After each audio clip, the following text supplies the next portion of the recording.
Olá, meus amigos do segundo ano, como estão vocês? Desejo aí de muita saúde e paz. Pessoal, vamos retornar às nossas atividades,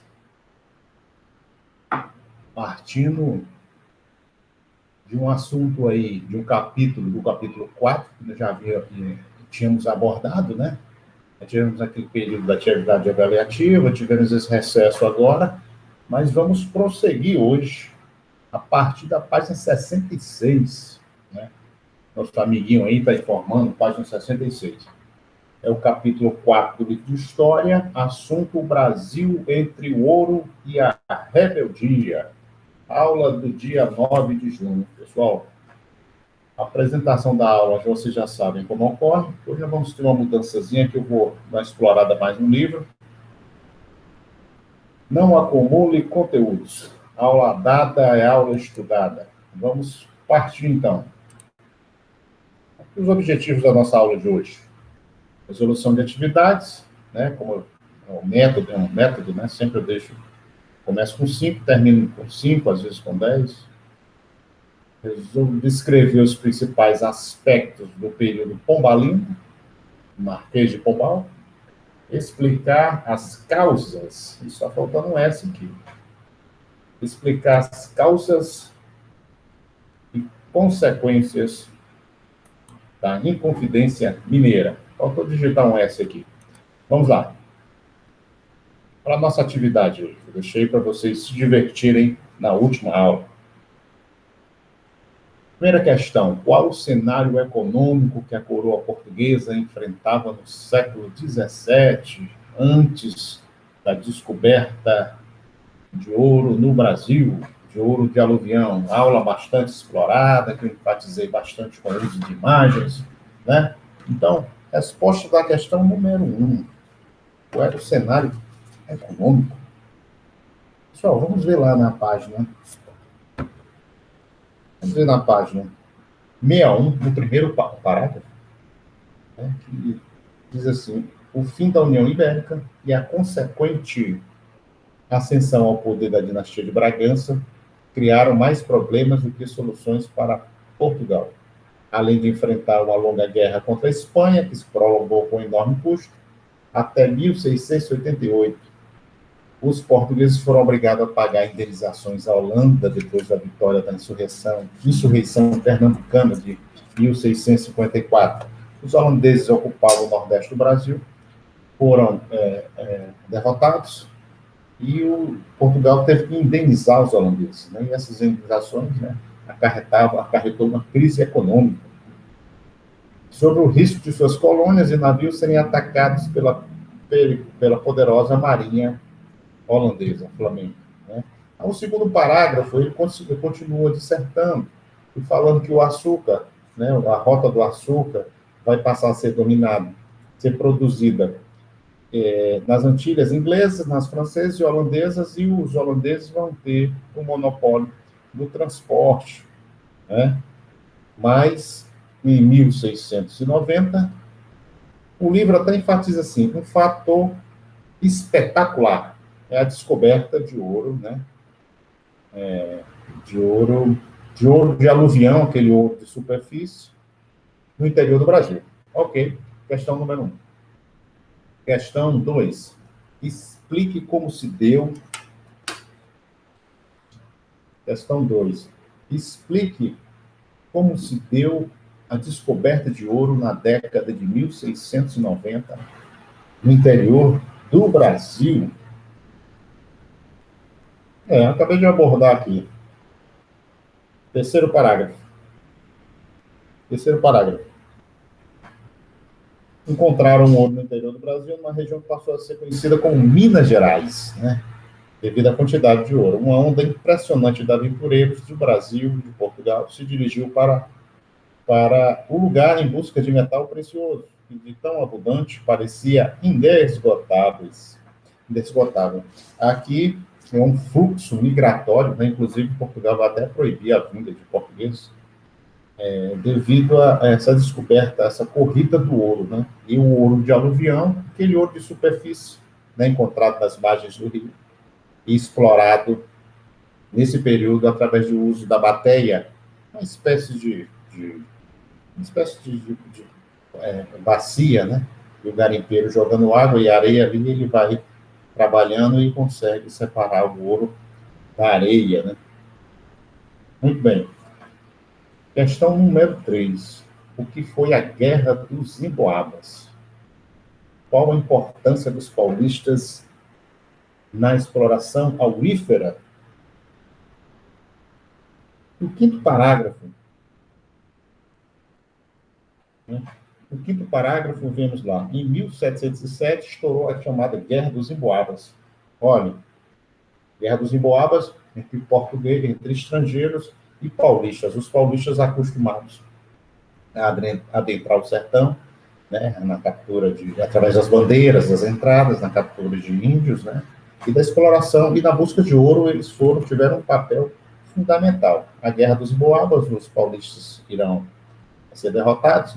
Eu falei sobre o episódio do Capão da Traição, muito conhecido, que o nosso livro não abordou, mas com o tempo, a própria administração colonial portuguesa percebe que precisa ter um comportamento diferente em relação aos paulistas, né? Porque eles dominam essa técnica e são eles que, na proporção, fazem as descobertas, são os responsáveis pelas descobertas, né? Eles, apesar de vencidos, no primeiro momento, foram expulsos das áreas de conflitos, né? Mas somente os paulistas tinham experiência em encontrar jazida de ouro. Assim, foram formalmente perdoados pela colônia portuguesa. Questão número 4. Descreva de que forma a coroa portuguesa organizou a exploração e a fiscalização de ouro na colônia. Nós vamos para a página 62 e vemos lá, organizando a exploração, de que maneira? Era necessário se apossar disso, né? O território pertencente à coroa e o subsolo também. Então, por obrigação, quem encontrasse ouro, né, em suas terras,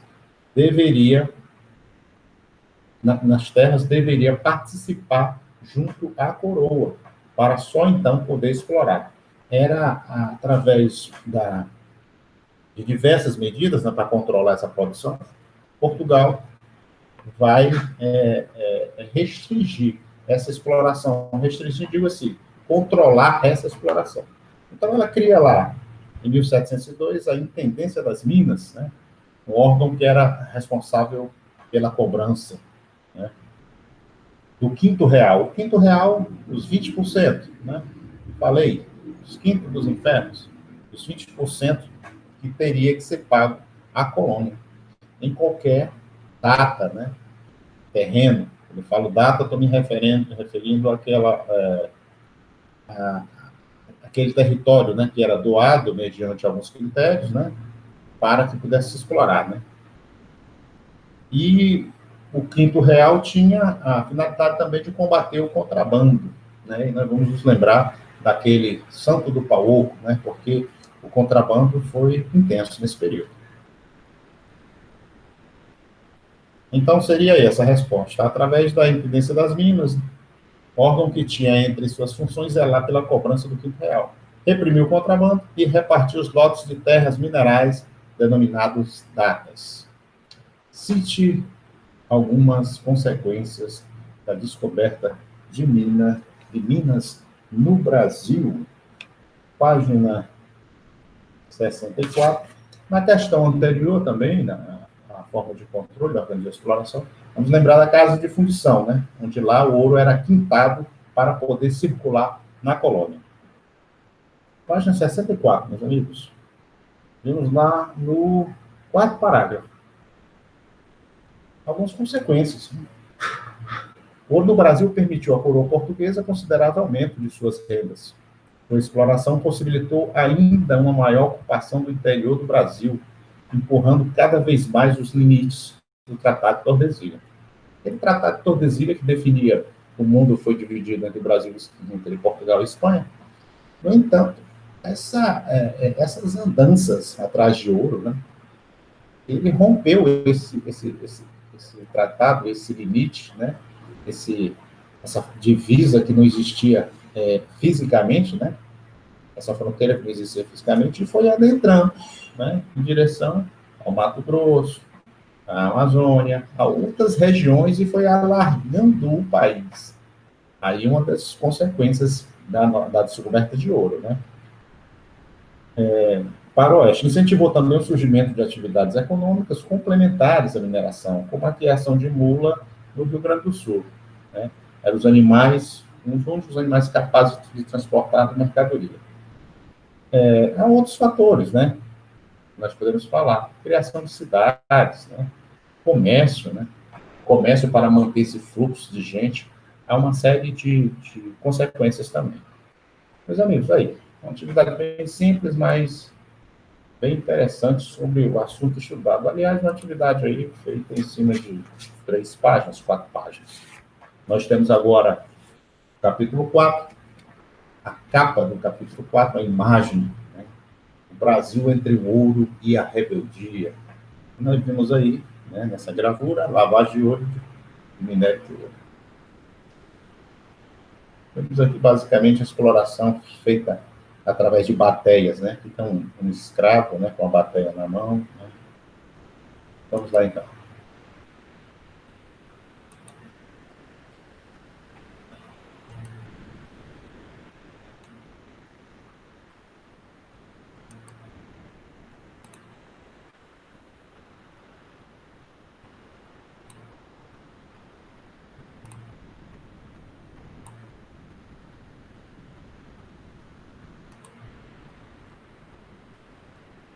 Localizada aqui a nossa página 66.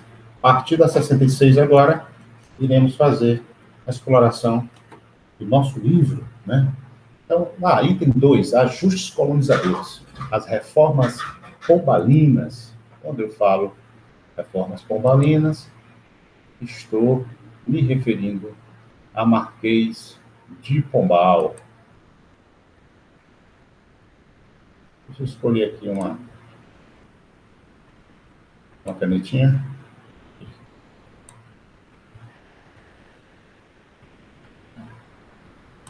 Ok.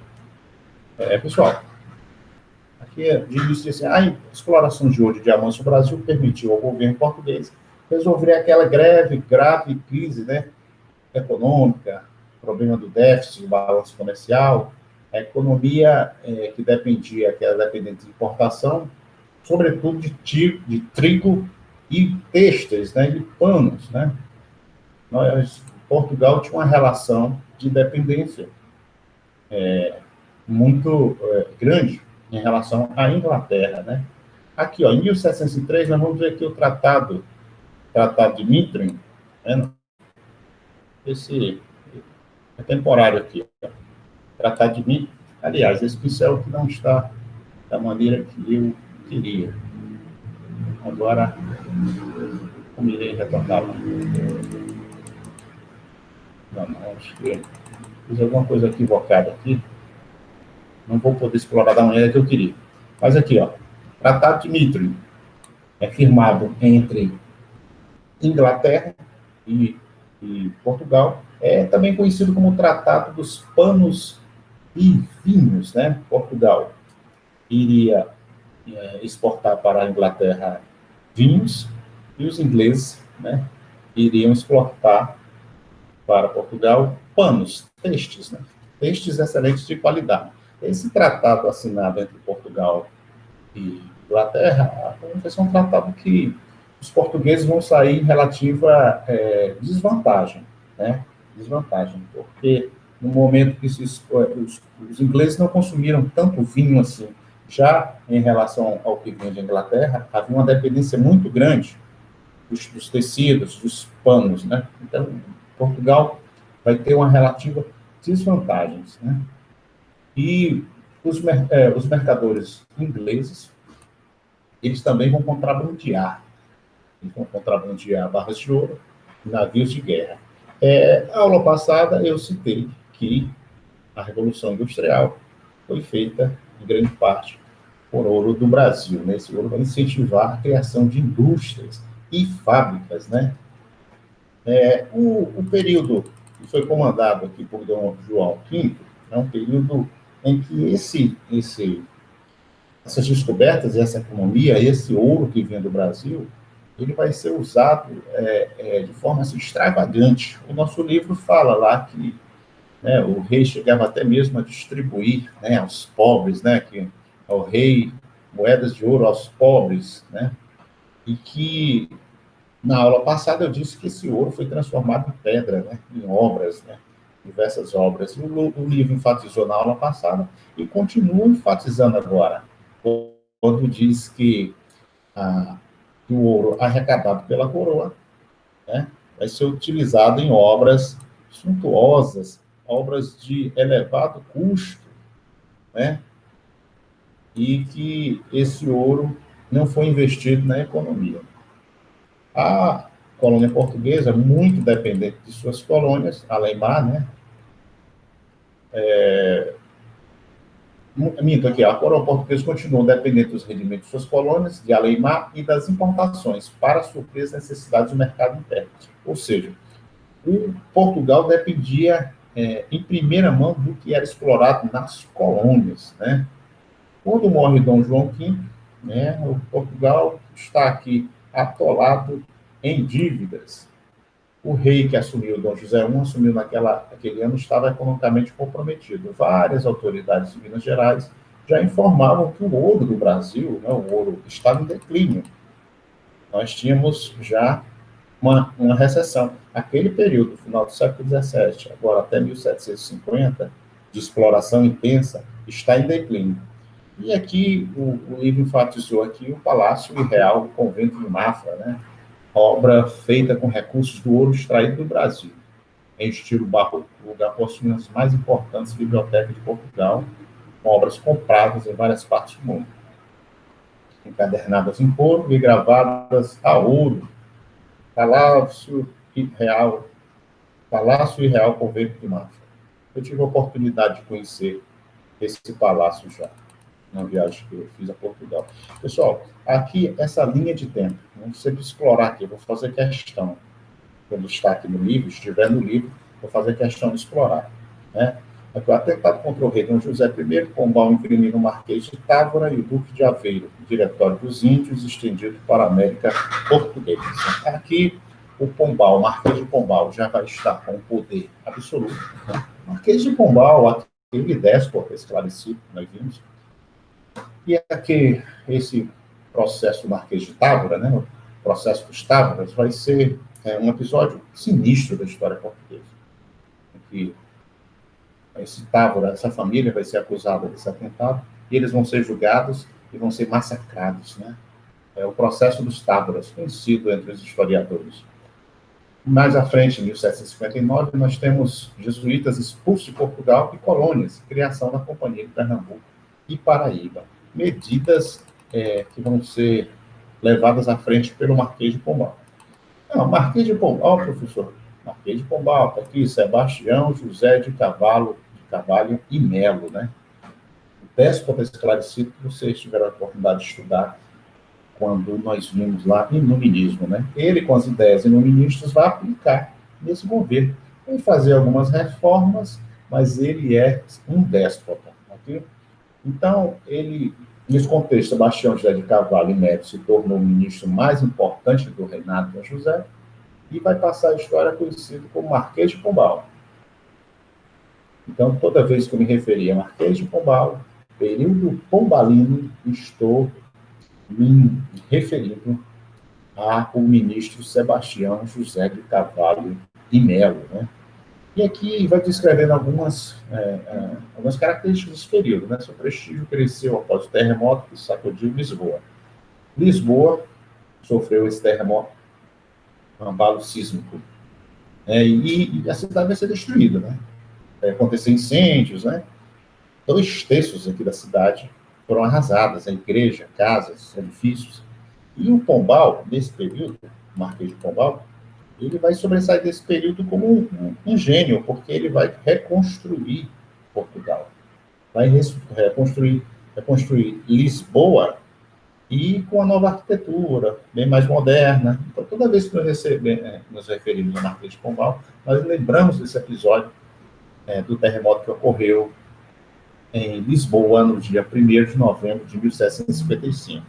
Mas que 10 mil pessoas foram mortas e milhares ficaram desabrigadas. Até mesmo o palácio, né, do rei tiveram que abandonar e, por consequência, o rei vai acabar morando em barracas, né?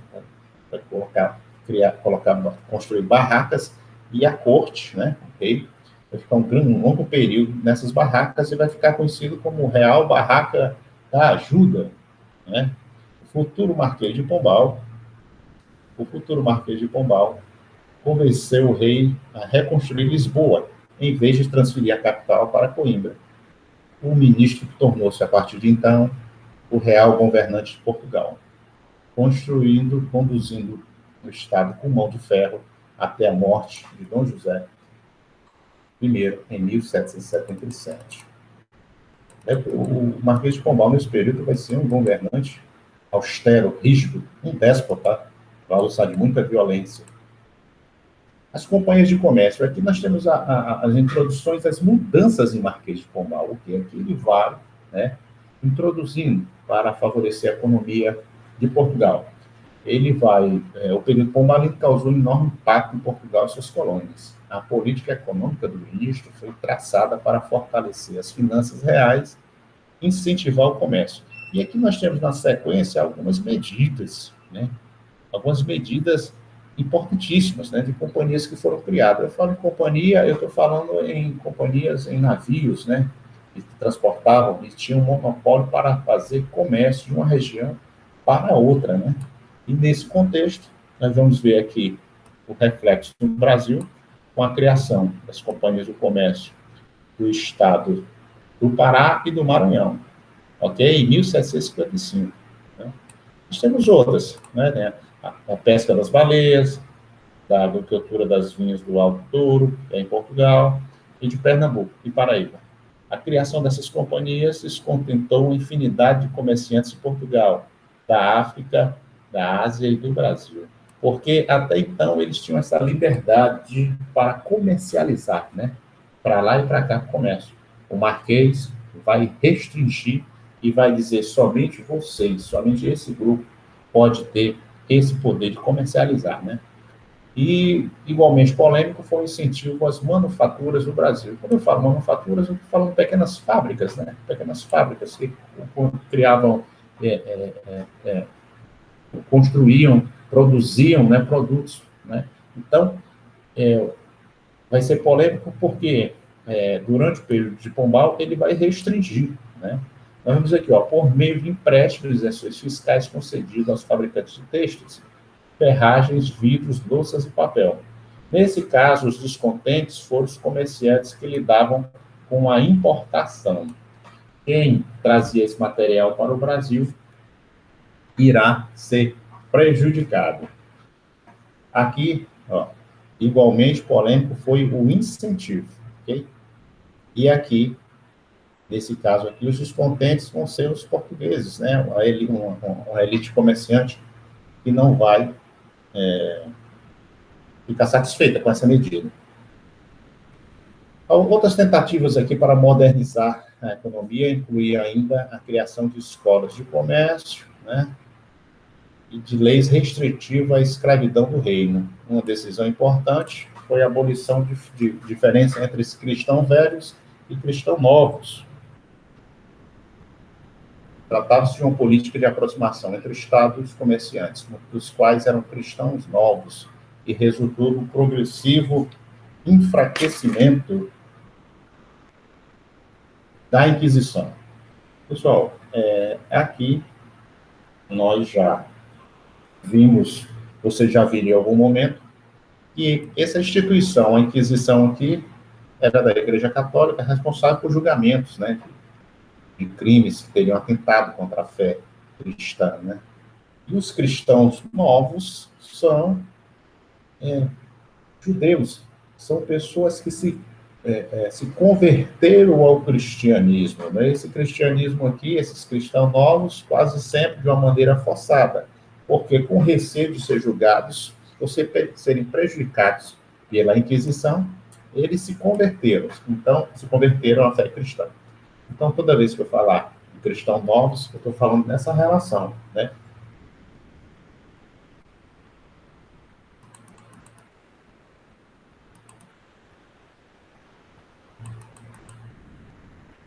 Estou aqui na página. Vamos lá. Retornando só um pouquinho aqui. Enfraquecimento da Inquisição. Porque Pombal, mais à frente, vai tomar algumas medidas, vai restringir esse poder da Igreja Católica. A oposição ao ministro se manifestou em muitos lugares, até mesmo com revoltas e motins. Mas ele suprimiu e de toda e qualquer contestação com o máximo rigor, chegando a prender ou mandar executar diversos opositores. A nobreza tradicional também irá ficar, irá fazer forte oposição ao marquês, porque vai ter interesses, né, interesses prejudicados, interesses restringidos. Por exemplo, professor, qual interesse ele, com suas medidas, vai restringir a nobreza, essa nobreza tradicional? Olha aqui, ó. Havia restringido, exemplo, a importação de tecidos, carruagens e imóveis, atingindo os hábitos de consumo aristocráticos. Né? Então, essa aristocracia, com dinheiro, importava, né? Carruagens, móveis, coisas que consumiam. E ele, querendo fazer uma economia protecionista de Portugal, ele vai restringir esses hábitos e vai desagradar a muitos. Né? E aqui, também, após 1755, a nomeação, né, de pessoas para cargos importantes do Estado vai ser, vai contrariar essa alta nobreza, né, que ficava magoado de ver uma pessoa como Marquês de Pombal, que não tinha uma origem nobre, né, ser tão importante dentro do reino de Portugal. Vamos enfatizar novamente aqui a questão do cristão novo a nobre, como o comerciante português. Né? Vamos ver aqui. Ó. Vou fazer essa leitura aqui. Outra dimensão, cultura. Página 67. Desde o século XVI, que a denominação cristão novo, judeu convertido ao cristianismo, era usada como sinônimo de mercador e homem de negócio, sugerindo que o comércio era uma prática de descendentes de judeus. Essa imagem de atividade comercial resultava da visão tradicional católica e da Inquisição. Mas a figura do mercador sofreu transformações no decorrer do século XVIII. Paulatinamente, o homem de negócio, que vivia do comércio atacadista e da usura, empréstimo, né? Emprestava, eles emprestavam dinheiro, de dinheiro a juros. A usura era condenada pela igreja. Foi alçada a um patamar social mais elevado do que o comerciante de loja, que pesava, media e empacotava mercadorias com suas próprias mãos. Pombal foi particularmente importante para mudar esse quadro. Consciente da importância do comércio na economia portuguesa, duas medidas foram fundamentais em 1773.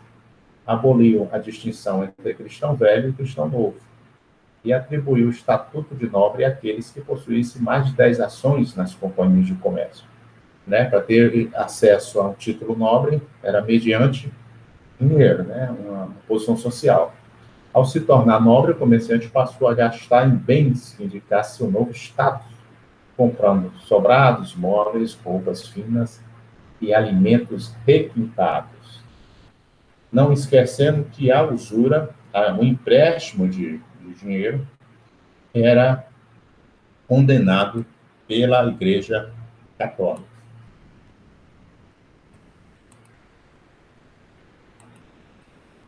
E vamos ver aqui as consequências, quais são as consequências da administração pombalina na colônia. O que é que vai acontecer nas suas colônias, nas colônias ibéricas, né? o ministro dedicou grande atenção ao mundo colonial, em especial ao Brasil. O Brasil, esse continente, né? Imaginar que Portugal é menor que São Paulo, Portugal tinha uma colônia que era um continente, né? Então ele vai extinguir e criar órgãos sempre com o objetivo de centralizar o poder na metrópole, de ter o controle total, reduzindo a autonomia, né? Reduzindo a liberdade local, transformou as capitanias hereditárias, as antigas capitanias hereditárias, que estavam na mão de empreendimentos particulares de pessoas, em capitanias reais, e transferiu a sede da capital de Salvador para o Rio de Janeiro. Elevou o Brasil à categoria de vice-reinado. Além de criar as companhias de comércio, que nós já vimos, promulgou o Diretório dos Índios. Diretório dos Índios, professor. Sim. Os jesuítas tinham grande poder, né? A Igreja Católica tinha grande poder, os aldeamentos, né, indígenas, né? Com o Diretório dos Índios, ele vai restringir, ele vai secularizar, vai afastar a influência da Igreja Católica dos aldeamentos indígenas, né? Então diz assim, ó, antes sob o controle de ordens religiosas para funcionários reais, diretores, converteu os indígenas em súditos livres da coroa e proibiu o ensino da língua geral. A língua geral era a língua tupi, até então falada. Atenção, nesse período aqui, essa língua tupi, né, essa língua indígena, era a língua que se falava no Brasil. Né? O português não era dominante, o que se falava nesse período é a língua geral. Se falava tupi. Várias pessoas falavam tupi. Em várias colônias, vários territórios eram dominadas pela a unidade de língua, era em várias regiões da colônia, unidade que eu falo assim, no sentido de união, né, era que o português era restrito a uma nobreza, a um povo. E o povão mesmo, do interior, regiões longínquas, falavam a língua indígena. O Pombal ele vai proibir, né, se fala a língua indígena. Hoje, em países como o Paraguai, é comum a população falar a língua indígena, no Paraguai, né? E no Brasil, com essa medida de Portugal, de Marquês de Pombal, nós podemos dizer assim que foi assim, a decretação de morte, porque ele vai tornar obrigatório o ensino da língua portuguesa, né? E a nossa língua, digamos, nativa, né? Os índios que habitavam esse vasto continente, ela vai ser sepultada. Então, entre várias medidas, vamos ver a criação do Diretório dos Índios, afastamento da Igreja Católica, a influência, e vai proibir o ensino da língua geral, a língua tupi. E, no caso, vai ser introduzido o ensino da língua portuguesa. Pessoal, relembrando, Marquês de Pombal era um iluminista, né? Um déspota esclarecido, né? Então, aqui, adepto às ideias iluministas do estímulo ao comércio, Pombal estava convencido de que os privilégios da nobreza deviam ser restringidos.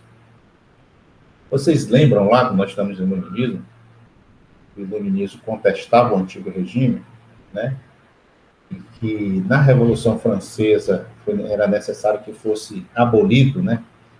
Que acabassem com aquelas servidões, com aquela elite, com a nobreza. Aqui, nós vemos o ministro Pombal, subordinado ao rei, né?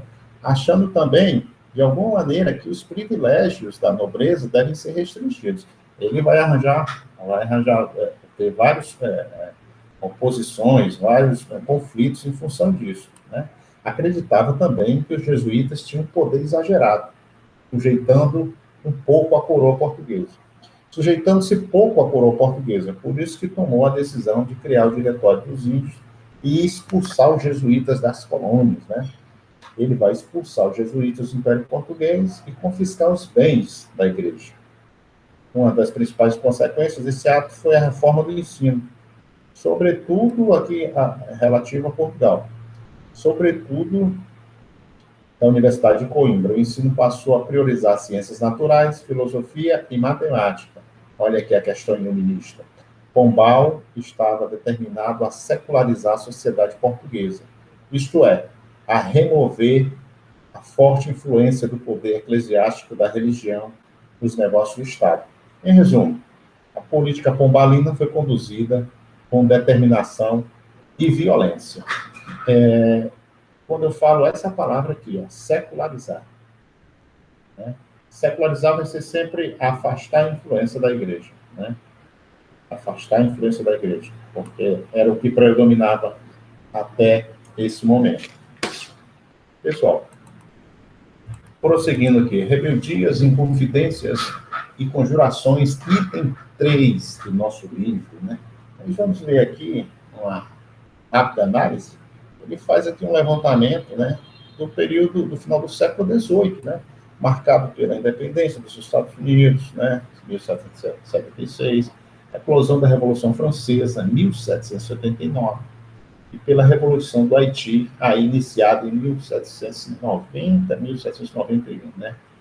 Esses acontecimentos vão ter uma repercussão no mundo ultramarino, no mundo além-mar, nas colônias, né.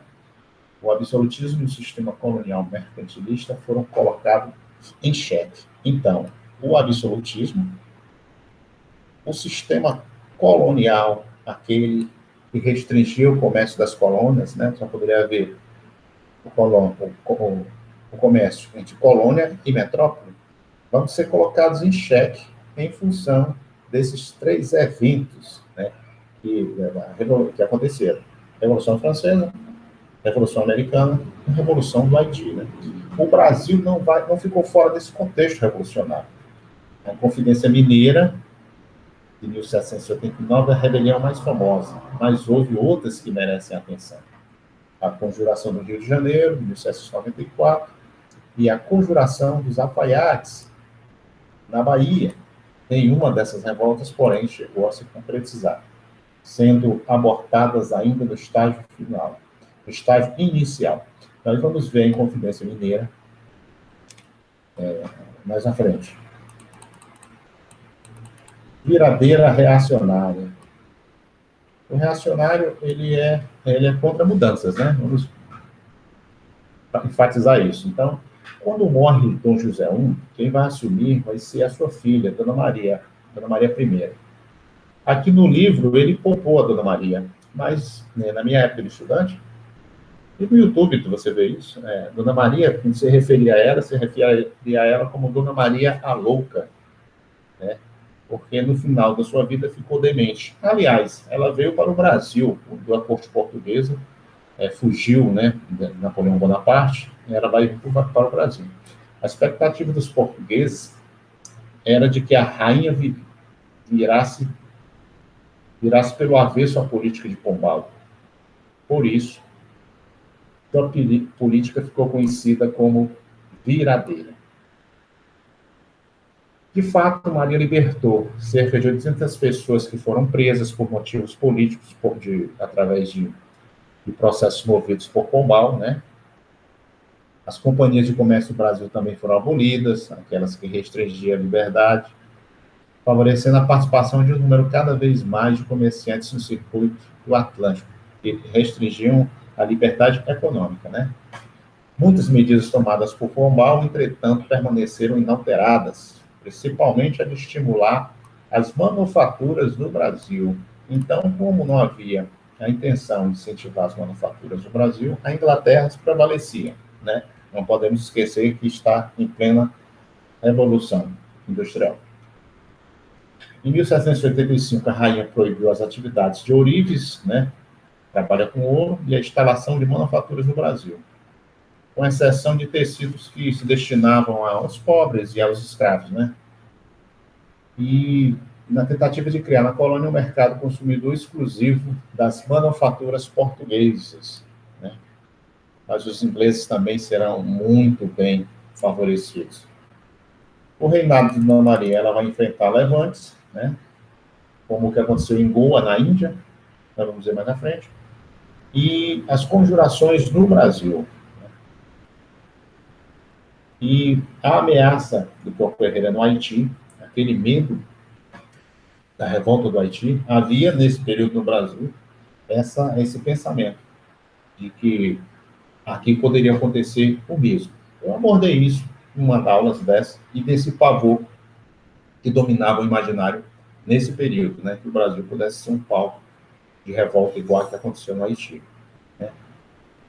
Então, afinal, o Brasil, aliás, aqui, enfatizar, afinal, o Brasil possuía uma das maiores concentrações de escravos da América. Por isso mesmo, Dona Maria vai cair em demência, né? Ela vai enlouquecer, depois seu marido morre, e seu filho vai chegar ao poder. Quem vai assumir o poder e vai assumir vai ser Dom João Duque de Bragança, elevado a príncipe regente. É o nosso Dom João VI, né? Dom João VI, pai de Dom Pedro I. Né? Temos aqui a linha de tempo. Pombal diminuiu as isenções fiscais da nobreza portuguesa. Declaração da Independência dos Estados Unidos da América, 1776. É muito interessante essa linha de tempo. Você se situa. Pessoal, e aqui é a Inconfidência Mineira, né? Já estudada, debatida, tenho absoluta certeza que vocês, né, já viram isso. Nós estamos falando aqui, né, de Tiradentes, né? Então, a Inconfidência Mineira foi articulada em Minas Gerais e foi feita a partir da articulação de vários intelectuais, negociantes. Há quem diga que existia até milionário entre os insurgentes lá, os inconfidentes. Né? Eram elementos da elite, né, da capitania. Né? E o motivo principal do descontentamento era em cima dos impostos, né? O que se pagava de impostos. E entre os inconfidentes havia pessoas que deviam, né? Deviam relativa soma, né? A coroa. E esse descontentamento, né? E entre aqueles impostos, nós estudamos, havia a derrama, né? Que era a mais cruel, né? Ela era feita, era forçada, né? Se não completasse o quinto, era decretada a derrama, né? E muitos homens desse período, da Inconfidência Mineira, eles foram formados na Europa, estudaram na Europa, e vieram com aquelas ideias filosóficas, né? Que aconteceu no mundo, né, com as ideias feministas, né, trouxeram para o Brasil. A Inconfidência Mineira no período da Revolução Francesa, né, 1789. Né, e quem estava entre esses grupos de inconfidentes é a elite de Vila Rica. Né, e aqui, nesse parágrafo, ele vai destacar alguns, né, desses inconfidentes. Né, e aí nós temos aqui o secretário do governo de Minas, advogado e poeta Cláudio Manuel da Costa, ouvidor da capitania e também o poeta Tomás Antônio Gonzaga. Nós temos um cônego aqui, um religioso, né, que era entusiasta da Revolução da Independência Americana. E quais eram as causas, né? Quais eram os motivos, né? Olhamos aqui, ó. E com a chegada do governador, e os mais importantes contratadores de impostos deviam somar somas elevadas, enormes, à real fazenda. Eu já citei isso, né? Entre os inconfidentes, haviam pessoas que deviam significativa renda à coroa, né? Por isso a insatisfação, né? E quando o governador chegou, porque havia ameaça de ser decretado a derrama, né, eles resolveram se insurgir. Né? A revolta, bem aqui, ó, previam a adesão da população de Minas Gerais. A revolta, caso a derrama fosse executada. Né? A derrama não vai ser executada. Né? E ela não vai ser executada. No entanto, um dos participantes irá denunciar, né? Inclusive um militar, chamado Silvério dos Reis. E o que eles queriam? O que o pessoal da Inconfidência Mineira? Qual era o desejo deles, né? Eles queriam uma emancipação política inspirados no sucesso da independência dos Estados Unidos. Eles queriam a independência do Brasil, os Inconfidentes? Não. Os Inconfidentes queriam a independência de Minas Gerais. A Inconfidência, ela é conservadora. No máximo, poderia se estender a outros estados, mas era apenas a independência de Minas Gerais, né? E eles tinham um lema: liberdade, ainda que tardia, a criação de uma bandeira, e queriam implantar uma faculdade, uma universidade em Minas Gerais. Uma casa de moeda e uma fábrica de pólvora. Nenhuma intenção foi escrita para não figurar como prova de conspiração. Se alguém fosse apanhado, deveria negar a existência do movimento. Pessoal, na Inconfidência Mineira vai sobrar realmente para a Tiradentes, né? Eles vão ser presos porque Joaquim Silvério dos Reis irá denunciá-los, né?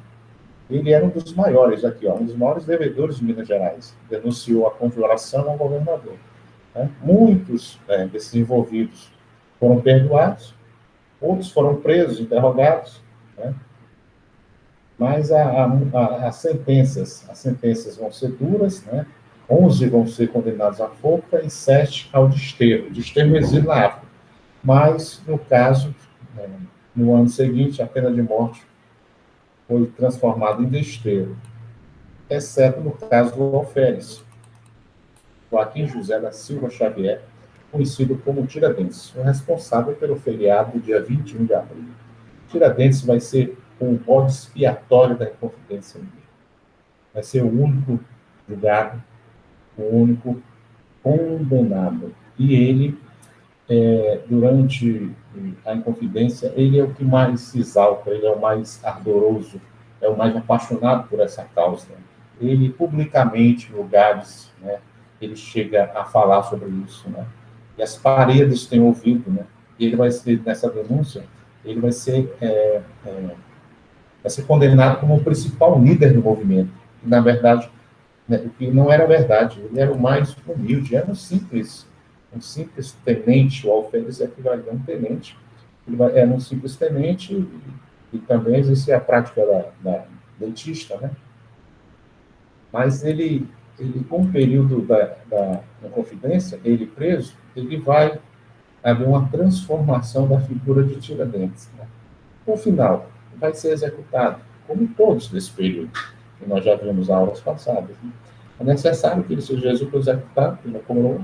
A coroa vê nisso a pregação de um exemplo, vê que através dessa sentença macabra, né, de ter ser degolado e ter seu corpo espalhado em vários lugares, né, e fixados em estradas, né, seria um exemplo para qualquer outra tentativa, qualquer outro que pensasse em cometer o mesmo erro. Nós temos, então, dia 21 de abril de 1792, esquartejamento, enforcamento e esquartejamento de Tiradentes.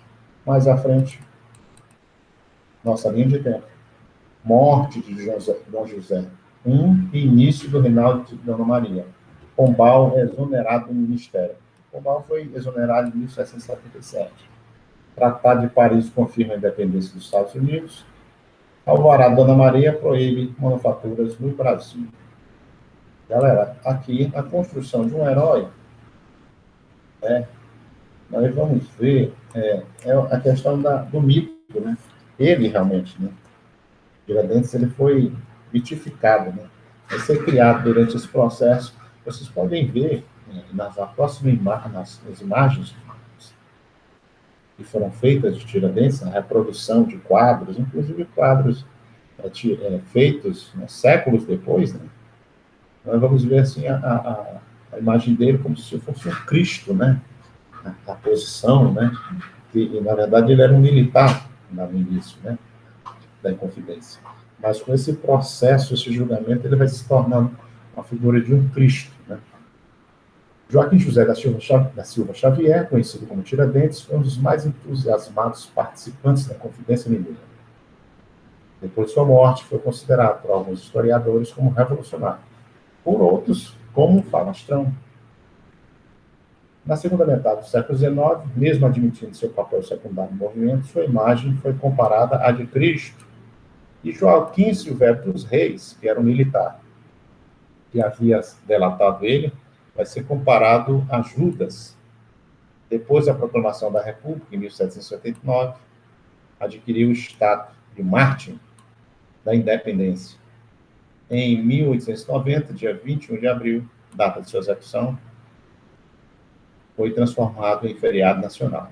Um decreto de 1965 proclamou como patrono cívico da nação brasileira. O Tiradentes ele é patrono também das polícias militares. Meus amigos, aqui nós vamos parar na exploração do livro. Iremos para a nossa atividade.